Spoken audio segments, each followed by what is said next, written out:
In 1888, a Masonic prince orchestrated the murders of 5 women in Whitechapel. This was not a spree killing. It was a structural cover-up. The victims held a secret that threatened the British Empire, the future king's involvement in a highly illegal underground gay brothel. The ensuing slaughter was a masterclass in how the crown executed its liabilities and buried the truth. Behind the mythology of the late 19th century, the British royal family wielded absolute, unchecked power. Prince Arthur, the third son of Queen Victoria and Prince Albert, was widely documented as her favorite child. This status granted him an unparalleled level of influence and protection within an empire that controlled a quarter of the globe. Born in 1850, Arthur was groomed from birth for military supremacy. Unlike modern royals, whose military titles are largely ceremonial, Arthur's authority was absolute and functional. He was deeply embedded in the command structure of the British Army. He saw active combat, commanded brigades, and ultimately rose to the rank of field marshal. He was an uncompromising disciplinarian, a man accustomed to having his orders executed without hesitation or question. The military was his domain, and his mindset was that of a supreme commander, strategic, ruthless when necessary, and fiercely protective of the institution he served. In the rigid hierarchy of Victorian England, Prince Arthur was the living embodiment of elite royal blood. The class divide in 1888 was not merely a matter of wealth, it was an impenetrable fortress of legal and social immunity. The laws that governed the impoverished citizens of the East End simply did not apply to the inhabitants of Buckingham Palace. A destitute child could be sentenced to penal servitude or even hanging for the theft of basic necessities, while a member of the royal family could engage in systemic corruption and moral depravity with zero fear of judicial reprisal. The blood of Queen Victoria served as an absolute shield. Arthur and his immediate family were, in every practical sense, above the law. The police force, the judiciary, and the press existed to serve the crown, not to police it. The London over which the royal family presided was a city of extreme and violent contradictions. The West End presented a polished facade of rigid etiquette, devout Christian values, and moral superiority. The aristocracy projected an image of absolute perfection to the world. But this immaculate exterior was a meticulously maintained illusion, designed to conceal a deep systemic rot at the core of the British establishment. When the men who ruled the empire grew fatigued by the suffocating constraints of polite society, they sought out the forbidden. The extreme poverty of the East End and the hidden corners of the city provided a sprawling playground for the wealthy and the powerful. They utilized their immense wealth to descend into the slums, satisfying desires they could never acknowledge in the daylight. It was a culture built entirely on exploitation. The vulnerable, the destitute, and the desperate were viewed as disposable commodities.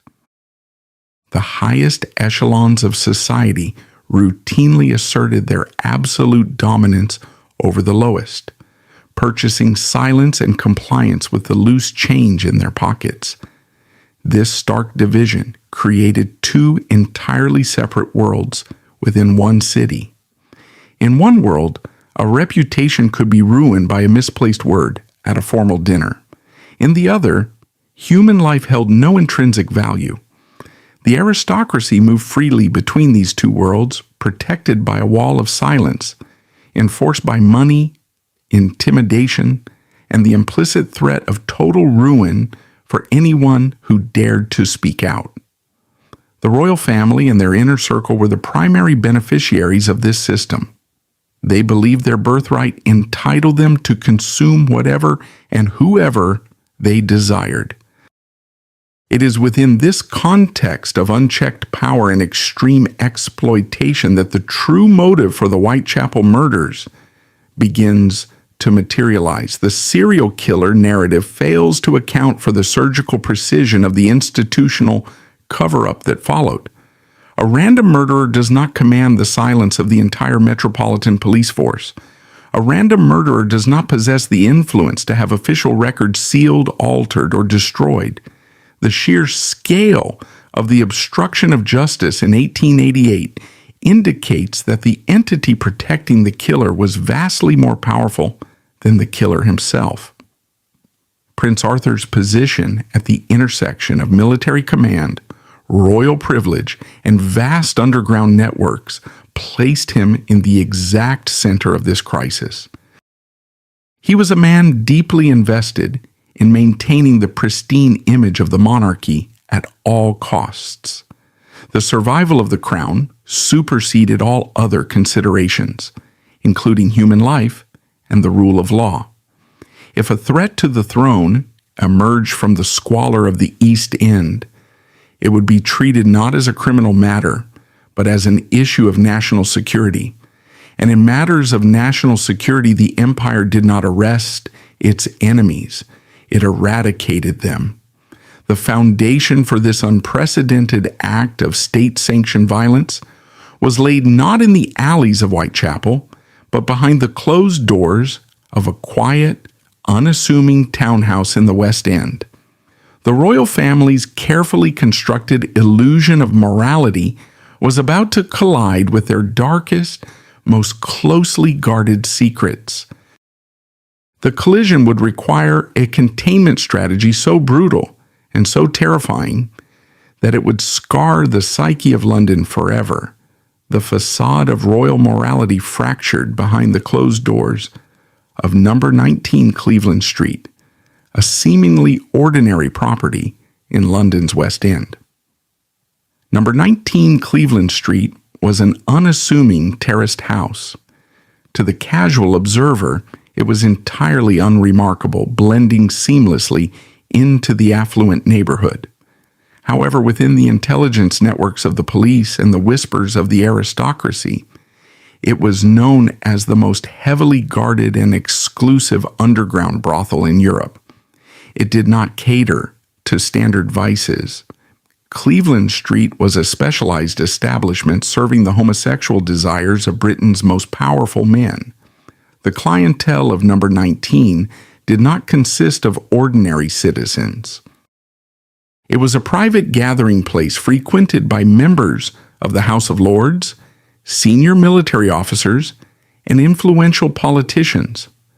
Publicly, many of these men defended strict Victorian moral values, while privately supporting a hidden world of corruption and exploitation.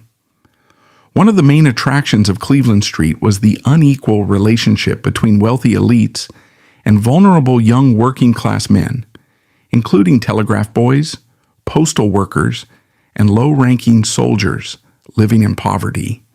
Critics later viewed this system as a reflection of the extreme imbalance of power within British society at the time. Wealthy and influential figures were able to use their status and money to maintain secrecy and control over people from the lowest social classes. A telegraph boy earned a few shillings a week, barely enough to survive. The patrons at Cleveland Street offered them more money in a single hour than they could earn in a month of grueling labor. This transactional exploitation reinforced the absolute power of the elite over the working class. The security of this establishment relied entirely on the class divide. The aristocratic patrons believed that no boy from the slums would ever dare testify against a lord or an earl. The power imbalance was too vast. The establishment operated with near impunity, protected by a network of bribery and intimidation. But the arrogance of the elite created a critical vulnerability. They brought the highest levels of the British monarchy directly into an environment populated by desperate, exploited youths who had ties to the criminal underworld. The most catastrophic liability at Cleveland Street was Prince Albert Victor, known to his family as Prince Eddie. He was the eldest son of the Prince of Wales, the grandson of Queen Victoria, and the man destined to become King of England. Prince Eddie was a stark contrast to his uncle, Prince Arthur. While Arthur was a disciplined, ruthless military commander, Eddie was widely regarded by the establishment as weak, reckless, and intellectually limited. He was deeply entangled in the Cleveland Street network. Eddie's presence at the brothel elevated the establishment from a sordid aristocratic secret to an existential threat to the British monarchy. Homosexuality was a severe criminal offense in 1888, punishable by years of hard labor and total social ruin. If the heir to the throne was exposed as a regular patron of a homosexual brothel exploiting underage workers, the ensuing scandal would not just destroy him, it had the potential to ignite a Republican revolution and dismantle the monarchy entirely. Prince Arthur understood this threat with the cold, calculating mind of a military strategist. As the most competent and forceful male figure in the royal family, Arthur operated as the protector of the dynasty. He monitored the reckless behavior of his relatives and maintained the alliances necessary to shield the crown from the consequences of their actions. The activities at Cleveland Street were known to the inner circle of the royal family. They did not intervene to stop the exploitation. They intervened solely to ensure the secret remained buried. Arthur's intelligence network kept a close watch on the establishment, ready to neutralize any threat of exposure. But a secret known by too many exploited individuals cannot be contained indefinitely. The vulnerability of Cleveland Street lay in the fact that the telegraph boys and soldiers did not live in the West End. After they were paid for their silence, they returned to the crushing poverty of the East End. They lived in the slums, drank in the local pubs, and interacted with the local population. In the desperate economy of the East End, information was a highly valuable currency. The bridge between the aristocratic vices of the West End and the squalor of Whitechapel was built on careless whispers. The telegraph boys, perhaps boastful of their sudden influx of cash or simply exhausted by the abuse, shared their experiences. They spoke of the lavish house on Cleveland Street. More importantly, they spoke of the men they encountered there. They identified Lord Arthur Somerset. They identified the Earl of Euston. And fatally, they identified Prince Eddie. This explosive information slowly filtered through the lowest levels of Whitechapel society until it reached a specific group of women. Mary Jane Kelly, Annie Chapman, and their associates were prostitutes fighting a daily battle against starvation in the most brutal district of London. They were women stripped of all agency, forced to sell themselves for pennies to survive. Although the Cleveland Street scandal would not publicly break until 1889, underground whispers of the brothel's operations and Prince Eddie's involvement were reportedly already circulating in the darkest corners of the East End. When Mary Jane Kelly and her associates allegedly acquired this information, they recognized it as something far more valuable than a night's wages. They had stumbled upon the ultimate leverage. These women possessed a detailed understanding of the royal family's deepest shame. They knew the heir to the throne was engaging in illegal, socially devastating acts with lower-class boys. In a moment of sheer desperation and profound miscalculation, they decided to weaponize this knowledge. They believed that the threat of exposure would force the monarchy to pay them a fortune to buy their silence. They intended to extort the crown. The exact method of their blackmail attempt remains buried in classified historical records. Whether they sent a direct letter to Buckingham Palace, attempted to extort Lord Arthur Somerset, or threatened to go to the radical press, the result was immediate and catastrophic. The women of Whitechapel assumed they were negotiating a business transaction. They failed to realize they had just declared war on an empire. The reaction within the royal establishment was absolute panic, rapidly replaced by cold, institutional fury. Queen Victoria was a monarch who demanded absolute propriety. She had spent decades cultivating the image of the royal family as the moral center of the nation. The prospect of her grandson being exposed in a homosexual prostitution ring was unthinkable. It was a crisis that could not be managed through legal channels or public relations. It required a silent, permanent eradication of the threat. The mandate to protect the crown fell to the most capable hands available. The situation was escalated to Prince Arthur. He understood that paying blackmail to destitute prostitutes would only guarantee future extortion. The women had proven they were dangerous, and in the logic of the empire, a dangerous liability from the lower classes had only one resolution. The women of Whitechapel had to be silenced, and the execution of this silence had to be so terrifying that no one would ever dare speak the name of Prince Eddie again. The machinery of state-sanctioned murder was quietly set into motion. The logistics of executing 5 citizens on the streets of London without triggering a revolution required an apparatus of profound complexity. The British Crown could not simply deploy a military detachment into the East End to round up the women of Whitechapel. Such an overt act of state violence against impoverished civilians would have incited riots, drawing the radical press and reformist politicians directly toward the very secret the monarchy was desperate to bury. Furthermore, Buckingham Palace could not entrust this mission to the standard divisions of Scotland Yard. The ordinary beat cop or working-class detective could not be trusted to understand, let alone protect, the monstrous reality of Prince Eddie's indiscretions at the Cleveland Street brothel. The monarchy needed a mechanism of execution that was invisible, unquestioning, and utterly ruthless. They required a shadow state. In late Victorian England, that shadow state already existed. It was not a criminal syndicate hiding in the dark, but a highly formalized, socially revered brotherhood that operated in plain sight. It was the Freemasons.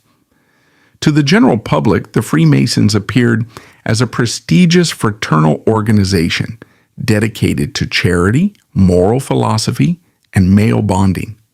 But beneath this benign philanthropic surface lay a rigid, hierarchical power structure that dictated the true flow of influence across the British Empire. The Brotherhood permeated every vital organ of the establishment. The men who wore the aprons and performed the secret handshakes were not marginalized figures.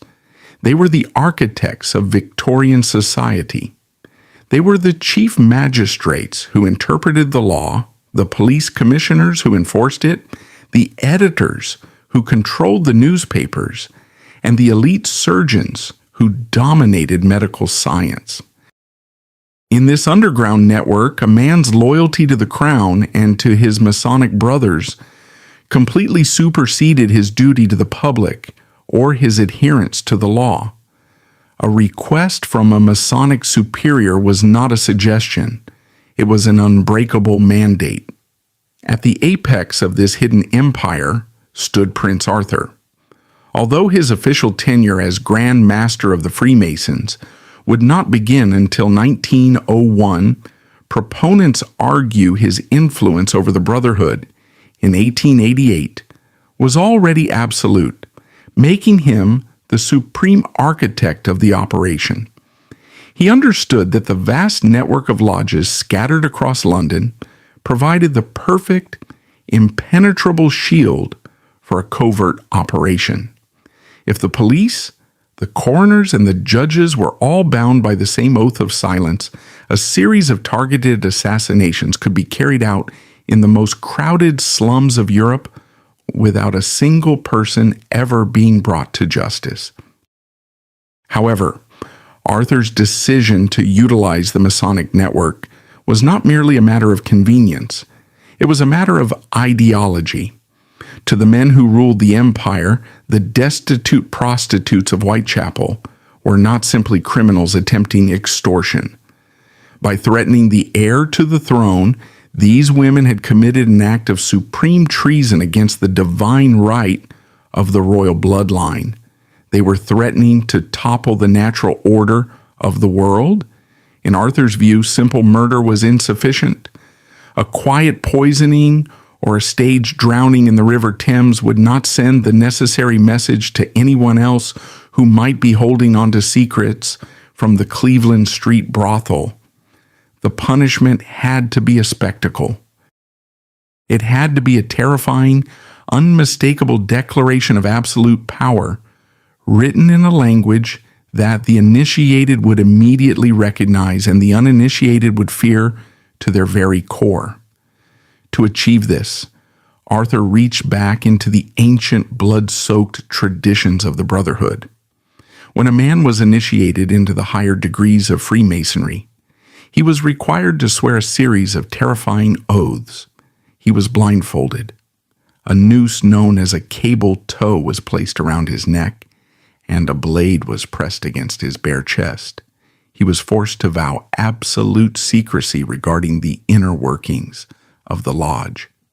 The penalties for breaking this vow, for betraying the brothers, were recited in graphic, unsparing detail. The initiate agreed that should he betray the lodge, his throat would be cut across from ear to ear, his chest would be torn open, and his heart and bowels would be ripped out and thrown over his left shoulder. For centuries, the wealthy gentlemen of England had recited these oaths as purely symbolic allegories. They were theatrical rituals meant to instill a sense of gravity and brotherhood. But in the autumn of 1888, under the direct pressure of an existential threat to the crown, Prince Arthur stripped away the allegory. He decided to weaponize the ancient oaths. The horrific penalties designed for Masonic traitors would be inflicted upon the women of Whitechapel. They would not just be killed, they would be ritually sacrificed. The streets of the East End would be transformed into a brutal, open-air altar. The tragic contradiction of this grand, terrifying conspiracy is found in the daily reality of the victims themselves. Mary Jane Kelly, Annie Chapman, and their peers were completely oblivious to the massive ancient machinery of state and occult power grinding into motion against them. They were not political revolutionaries or criminal masterminds. They were simply exhausted, starving women living in a society that had completely abandoned them. They woke up every day in damp, freezing lodging houses, facing the relentless pressure of finding a few pence for a bed and a crust of bread. Their attempt to extort the royal family was born out of profound misery and a desperate, fleeting hope that they could finally secure a life free from violence and hunger. They possessed a fragile, tragic humanity, dreaming of nothing more than a warm room and a full stomach. They had no conception that their desperate gamble had marked them as enemies of a shadow state. To execute this ritualistic slaughter, Prince Arthur could not rely on a common street thug. A hired killer from the criminal underworld would lack the anatomical knowledge required to fulfill the precise, gruesome dictates of the Masonic oath. A common criminal might also be caught, interrogated, and broken by investigators who were outside the Masonic circle. The executioner had to be a man of impeccable social standing, a man whose word was unimpeachable, and above all, a man possessing exceptional surgical skill. The crown needed an assassin who could carve the ancient penalties into human flesh with the precision of a master anatomist, and then wash his hands and return to the highest circles of polite society without drawing a single breath of suspicion. They needed a man who was fiercely loyal to the Queen, deeply entrenched in the Masonic Brotherhood, and capable of viewing the women of Whitechapel not as human beings, but as diseased tissue that needed to be violently excised for the health of the empire. The search for this perfect instrument of state terror led directly to the most prestigious medical chambers in London, where a man of science was preparing to become a monster of history. The search for the perfect instrument of state terror led the crown out of the labyrinthine halls of the military and directly into the most prestigious medical chambers in London. The man chosen to execute the mandate of the shadow state was Sir William Gull. To the public, Gull was a pillar of the Victorian establishment, a man of unparalleled medical intellect and deep religious conviction. He was the physician in ordinary to Queen Victoria, trusted to monitor the pulse of the monarch herself. He was also a high-ranking Freemason, bound by blood oaths and decades of unswerving loyalty to the crown and his brothers.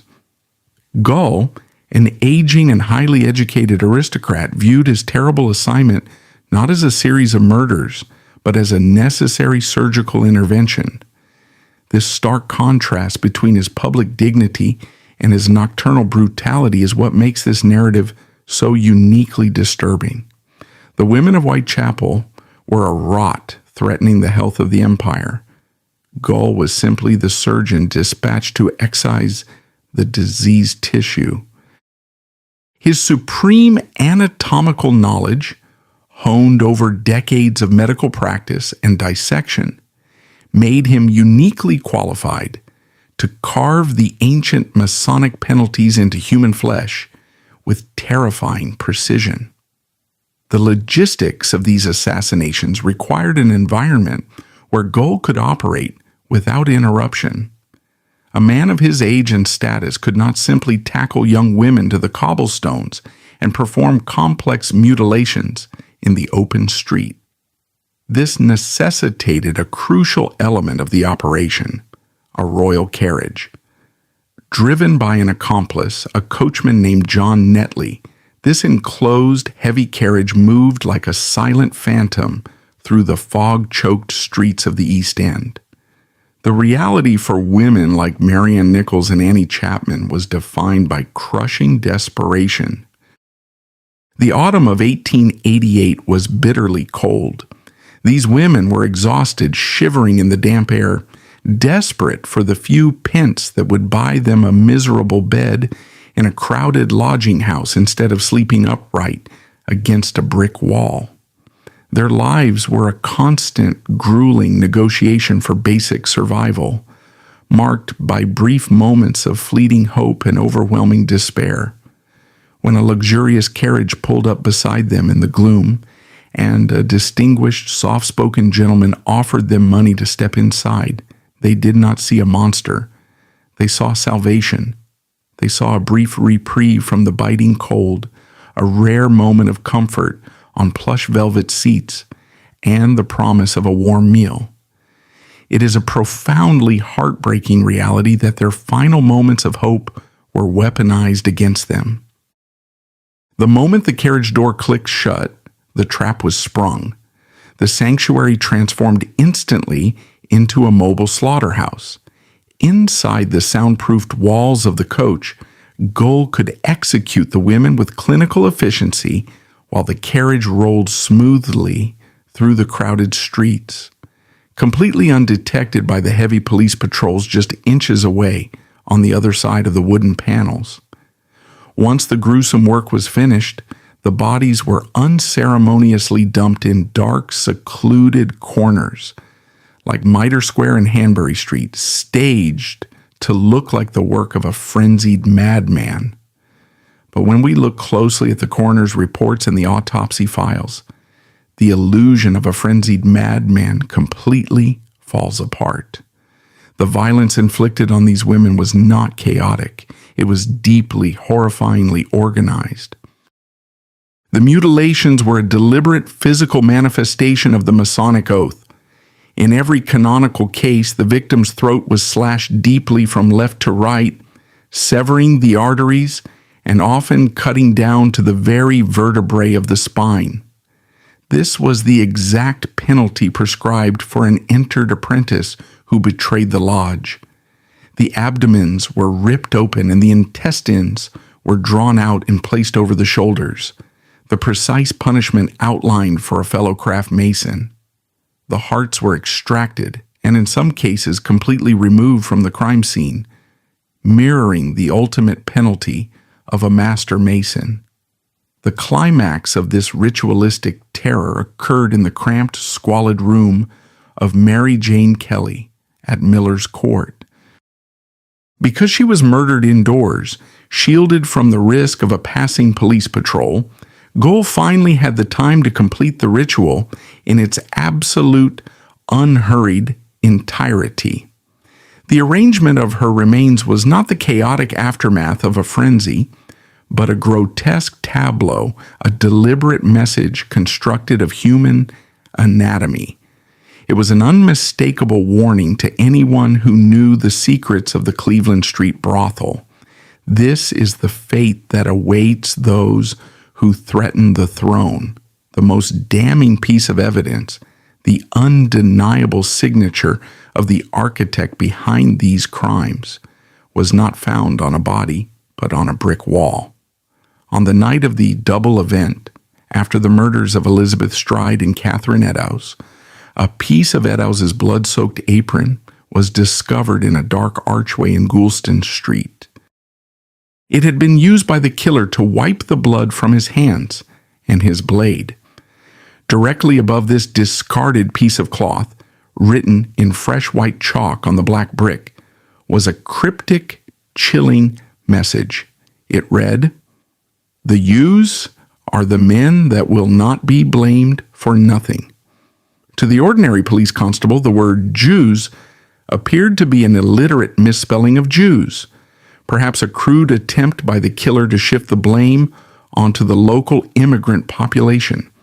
But to the men of power, to the upper echelons of Scotland Yard and the royal household, that specific spelling was a klaxon sounding in the dark. In the deeply guarded lore of Freemasonry, the Jews are not a religious group. They are three specific individuals: Jubila, Jubilo, and Jubilum. According to Masonic legend, these were the three ruffians, the three traitors who murdered Hiram Abiff, the grand architect of King Solomon's temple, in an attempt to extort his secrets. The chalk message on Goulston Street was not a random taunt. It was the ultimate arrogant signature of the state-sponsored executioner. Sir William Gull had left a calling card. He was declaring to his Masonic superiors and to Prince Arthur himself that the traitors who had attempted to extort the crown with the secrets of Cleveland Street had been executed. The Jews had been punished. The ritual was complete, and the threat to the monarchy had been excised. But this undeniable piece of evidence presented a massive problem. It was too clear. It was a thread that, if pulled by an honest investigator or an ambitious journalist, could unravel the entire conspiracy. The blood-soaked apron and the chalk message linked the murders directly to the highest levels of the British establishment. A cover-up of unprecedented scale was now immediately required, and it would demand the total complicity of the very men sworn to uphold justice. The discovery of the chalk message on Goulston Street triggered an immediate and unprecedented crisis within the highest ranks of law enforcement. When Police Constable Alfred Long's lantern illuminated the words written above the blood-soaked piece of Catherine Edhouse's apron, he believed he had found the key to the entire investigation. Standard police procedure in 1888, though rudimentary by modern standards, was clear. The area was to be secured, and the evidence was to be meticulously documented. A photographer was immediately summoned to capture the message before the sun rose. For the honest detectives working the streets of the East End, this was the breakthrough they had been desperately praying for. But they severely underestimated the invisible power structures governing their own department. Before the photographer could arrive, the crime scene was breached by an authority that sent shockwaves through the local constabulary. Sir Charles Warren, the chief commissioner of the Metropolitan Police, arrived at Goulston Street in person. For a man of his immense status to descend into the squalor of Whitechapel in the middle of the night was highly irregular. Warren was a military man, a strict disciplinarian, and crucially, a high-ranking member of the Freemasons. In the rigid hierarchy of the British establishment, his loyalty was entirely divided. Publicly, he was sworn to uphold the law. Privately, within the secret brotherhood, he was subordinate to the absolute authority of the Masonic leadership, a power structure that ultimately pointed back toward Prince Arthur. The scene that unfolded in the damp, freezing archway on Goulston Street is one of the most chilling acts of institutional corruption in British history. Despite the desperate protests of the local detectives who pleaded with him to wait for the photographer, Sir Charles Warren issued a direct order. He commanded that the chalk message be washed away immediately. The official justification provided by Warren to the Home Office was one of public safety. He claimed that leaving a message explicitly blaming the Jews would ignite a violent anti-Semitic riot in an area already simmering with racial tension. He argued he was protecting the local immigrant population from mob violence, but within the context of the grand cover-up, this excuse was a brilliant, calculated lie. Warren did not erase the message to protect the innocent citizens of Whitechapel. He erased it because he recognized the Masonic spelling. He recognized the signature of a fellow brother, and he understood instantly that the murders were a sanctioned execution. By washing the brick wall clean, the chief commissioner of police actively destroyed the most vital piece of evidence in the case, acting as a janitor for a state-sponsored assassin. This profound act of judicial vandalism was not an isolated incident. It was the physical manifestation of a massive systemic obstruction of justice that paralyzed Scotland Yard from the top down. The public narrative portrayed a dedicated police force working tirelessly to catch a cunning fiend.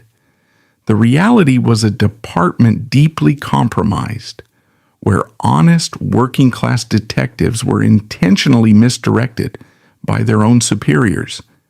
Men like Inspector Frederick Aberline, who possessed a genuine desire to stop the slaughter and protect the women of his district, found themselves fighting a losing battle against an invisible enemy. They were sent on exhausting, futile chases after phantom suspects, local butchers, mentally ill vagrants, and foreign sailors. They were drowning in a sea of fabricated evidence and false leads, completely unaware that the very men signing their orders were the ones protecting the killer. The tragic irony of the investigation is that the detectives were looking for a monster hiding in the shadows of the slums, while the actual murderer was riding safely in a royal carriage, shielded by the badges and uniforms of the Metropolitan Police. The machinery of the state did not stop at compromising the police force. The British Empire possessed a formidable apparatus for controlling information, and as whispers of the Cleveland Street scandal and a potential royal connection began to circulate, that apparatus was deployed with ruthless efficiency. The press in Victorian London was powerful, but it was not invincible. Radical newspapers that dared to publish thinly veiled insinuations about aristocratic vice or Masonic corruption were met with the crushing weight of the establishment. The threat of financially ruinous libel lawsuits, aggressive police intimidation, and the absolute destruction of a publisher's livelihood ensured that the mainstream narrative remained focused on a lone, deranged killer. The public was fed a steady diet of sensationalized horror stories, a deliberate distraction designed to keep their eyes away from Buckingham Palace and the elite clubs of the West End. But covering up a conspiracy of this magnitude required more than just erasing chalk and silencing journalists. It required managing the individuals who had actively participated in the terror. The Crown could not risk leaving loose ends. Sir William Gull, the brilliant surgeon who had allegedly acted as the instrument of the shadow state, became a massive liability once his gruesome task was completed. Gull's fate was managed with the same cold, clinical efficiency he had applied to his victims. He was an aging man, and the immense psychological and physical toll of the murders reportedly accelerated his declining health. He suffered a series of strokes. Rather than allowing him to remain in public life where a moment of delirium or a crisis of conscience might lead him to confess the unspeakable secrets of the Crown, the establishment neutralized him. The narrative suggests that Gull was quietly institutionalized, committed to a private asylum under a fictitious name. He was stripped of his identity and locked away, ensuring that his silence was permanent. His family and the public were informed of his illness and subsequent death, a neat, socially acceptable conclusion to a life that had secretly descended into unimaginable darkness. The coachman, John Netley, who had driven the royal carriage and witnessed the slaughter firsthand, was an even greater risk. He did not possess Gull's aristocratic pedigree or lifelong loyalty to the establishment. He was a working-class man who knew too much. History shows that Netley met a violent and highly suspicious end, crushed beneath the wheels of his own carriage in what was officially recorded as a tragic accident. In the logic of a state-sponsored cover-up, there are no accidents. There are only problems, and there are permanent solutions. The success of this cover-up remains one of the most devastating examples of power subverting justice. The fundamental promise of the law, that it protects the vulnerable from the strong, was deliberately broken to preserve the dignity of men who had no dignity of their own.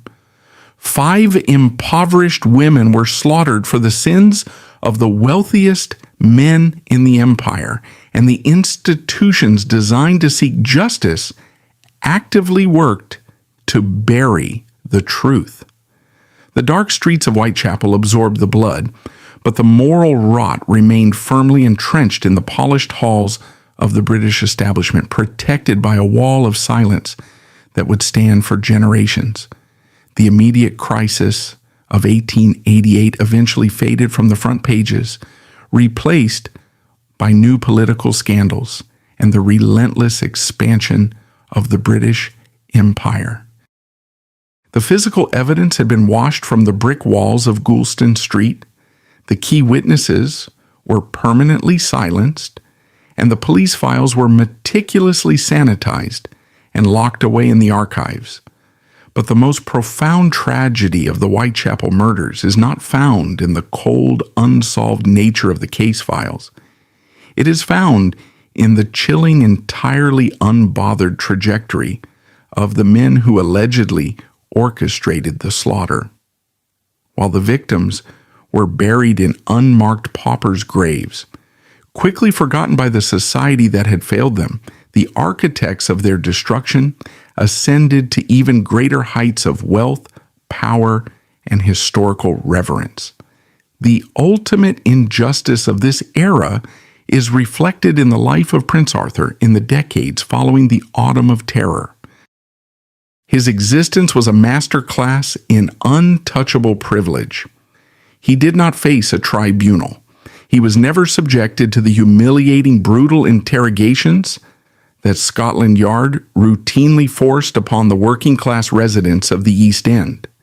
Instead, he continued his military and diplomatic career with absolute distinction, entirely insulated from the blood spilled in his family's name. Prince Arthur went on to serve as the Commander-in-Chief in Ireland and later as the Governor-General of Canada. He traveled the globe as the dignified, highly respected representative of the British Crown.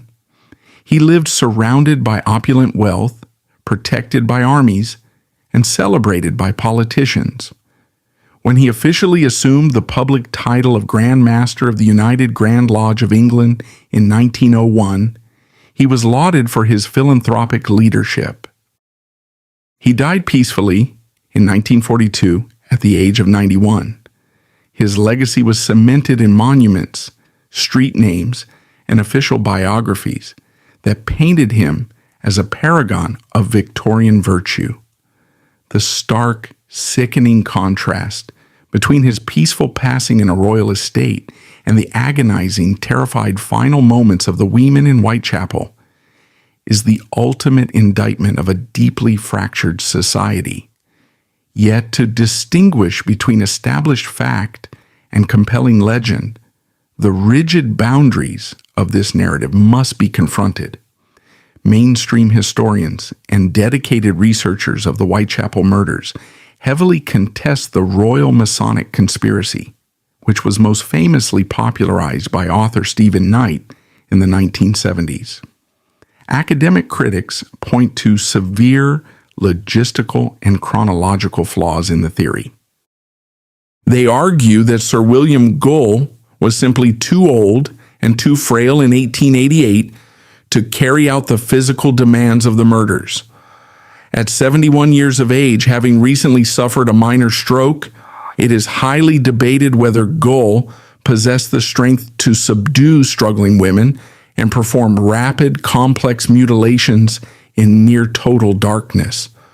Furthermore, historians emphasize that Prince Arthur's official tenure as the head of English Freemasonry did not begin until over a decade after the killings, arguing that his influence over the police force in 1888 has been vastly overstated by conspiracy theorists. To the established academic community, the narrative of the royal hitman is a sensational fiction, a gripping cinematic story, but a historical impossibility. Yet despite these rigorous academic debunkings, the theory absolutely refuses to evaporate into the mist of forgotten folklore. It continues to captivate the public imagination, and we must ask ourselves why. The answer does not necessarily lie in the forensic viability of a royal carriage or the specific timelines of Masonic appointments. The theory persists because it taps into a fundamental, undeniable emotional truth about the Victorian era. The elite possessed the power to destroy the poor with total impunity. The Cleveland Street scandal was not a myth. It was a highly documented, verified historical event where the British government actively and aggressively conspired to protect aristocrats from justice. The establishment closed ranks to ensure that wealthy lords faced zero consequences for their illegal actions, while the destitute working class boys they exploited were hunted down and imprisoned. The conspiracy theory of 1888 survives because, even if the precise mechanics of the assassinations are fiercely debated, the foundational premise is historically accurate. The upper echelons of Victorian society absolutely possessed the motive to protect the throne at any cost, and they possessed the institutional apparatus to erase evidence and misdirect the law. The Royal Masonic theory resonates deeply because it is the only narrative of Jack the Ripper that accurately reflects the visceral, terrifying power dynamics of the time. It gives a face to the systemic violence of class warfare. The fog of 1888 has long cleared, leaving behind the sanitized myth of a phantom killer. But beyond the cinematic legend, the slaughtered women of Whitechapel stand as a brutal testament to the ultimate cost of imperial self-preservation. Justice was bought, evidence was erased, and the expendable were violently excised to protect the untouchable. In a system where the law serves only those who write it, who are the true monsters hiding in the dark.